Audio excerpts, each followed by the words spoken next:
C'est des groupes qui surgissent à 5, à 7, moins d'une dizaine, qui tirent sur tout ce qui bouge et puis qui disparaissent.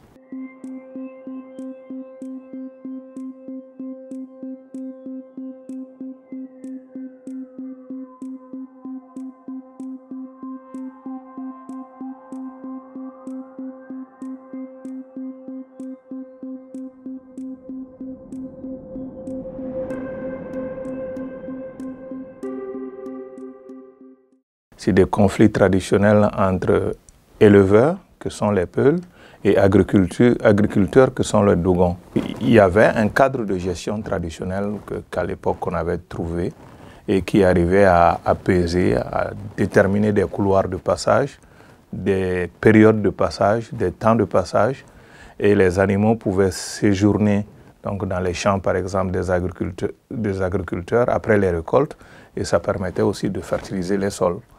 Donc il y avait une sorte de symbiose entre les populations, et les conflits qui naissaient à l'époque trouvaient rapidement des solutions dans le cadre de concertation traditionnelle.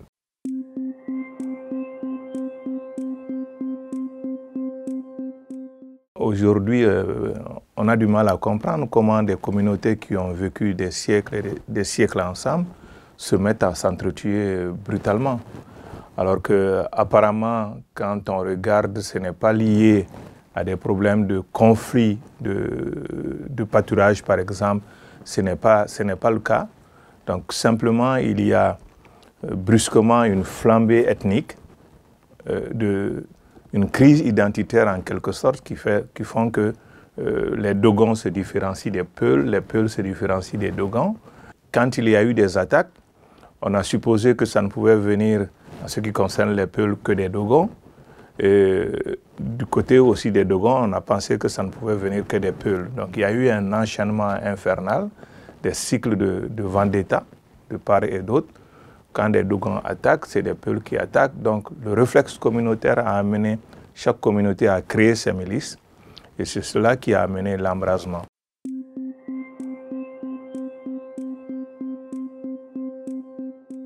Le dernier cas à Koulongo, qui pose beaucoup de questions, parce que les milices Dogons qu'on a soupçonnées, on dit que non, ils ne sont pas responsables de l'attaque. Donc apparemment, il y a des gens qui viennent, qui parfois s'habillent en tenue de chasseurs Dogons et qui agressent les communautés Peuls. Et donc là-dedans, il faudrait comprendre aussi que ce ne sont pas les chasseurs Dogons, parce que les confréries de chasseurs sont par définition multi-ethniques. Donc il n'y a pas de différenciation ethnique dans les confréries de chasseurs. Et on s'est rendu compte que parmi les agresseurs, il y a des gens qui avaient des vraies armes de guerre qui ne sont pas les armes traditionnelles des milices. Donc d'où est-ce que pouvaient venir ces armes?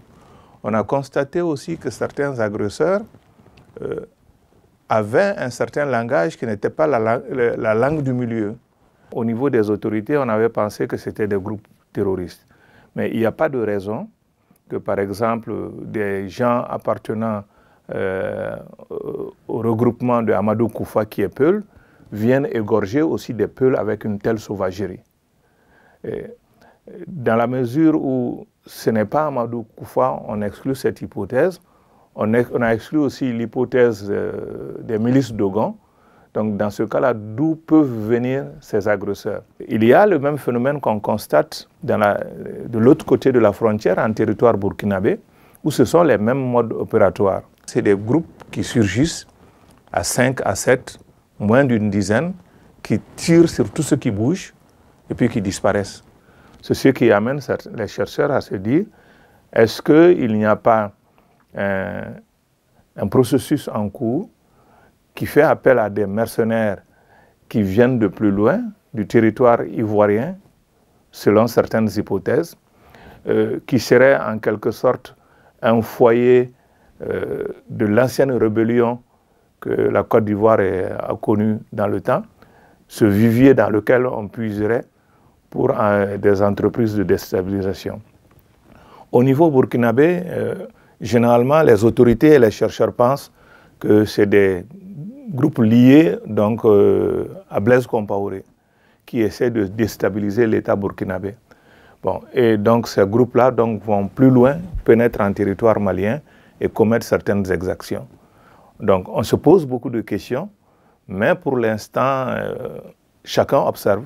Les autorités n'ont pas pris position officiellement pour une hypothèse, mais c'est cette hypothèse d'intervenants extérieurs avec des mercenaires armés qui veulent en quelque sorte mettre le feu dans cette partie du Mali. Donc c'est de plus en plus une hypothèse à prendre en considération.